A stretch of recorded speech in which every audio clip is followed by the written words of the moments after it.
It doesn't matter where you start, it matters where you finish.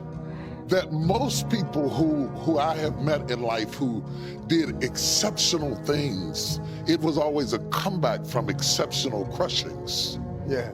Grapes are the only fruit that's raised to be crushed, not to be protected. Because in the process of crushing the grape, it finally comes to its ultimate purpose, becoming wine, and lasts 10, 20, hundreds of years. Yeah. If it had not been crushed, it would not have survived. And the things that drive you to be successful, that make you work harder, that make you study harder, that make you do more than other people do, are often rooted in what you are running from, not what you're running to. If you don't see what I do every single day, then I can't pay attention to what you say about me every single day. You don't know what time I wake up. You don't know how often I train. You don't know what I put my body through. You only see the finished product. I really don't pay attention to that outside noise because my circle's so small, and they're gonna tell me the truth at all times. When I'm not being myself, those are the individuals that I listen to more than anything. So I don't really pay attention to it. I know who I am. I know how different I am, and that's okay. And I'm accepted by mine. You're the closest to getting what you want. It's always the hardest. It's always the feeling when you're getting ready to, people give up right before they get what they've always wanted to get. People quit and they give up.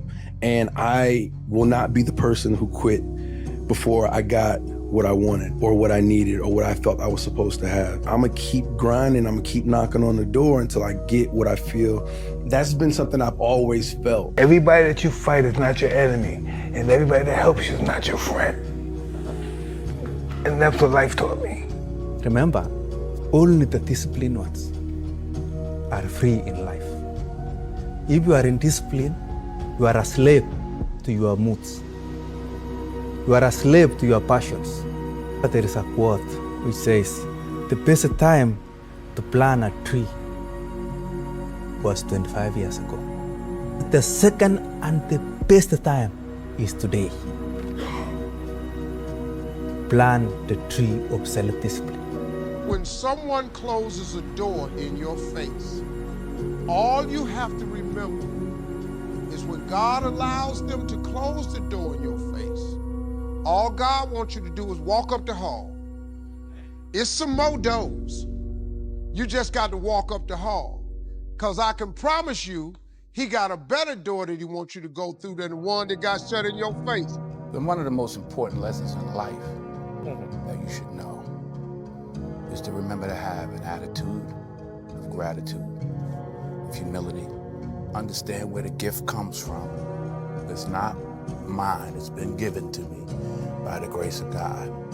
Use what I have, use what you have to help others. On your last day, you can't take it with you. Yes, that is true. But you can leave it here. You'll never see a U-Haul behind a hearse. If you have many friends, you are in trouble. It's not a sign that you are popular. It's a sign that you are careless. Did you hear that? Because your values should naturally edit many people out of your life. If you think you are a celebrity and you have everybody just likes me, it's a sign you are a city without walls. You must have people of values and people of standards. Life is a game of odds.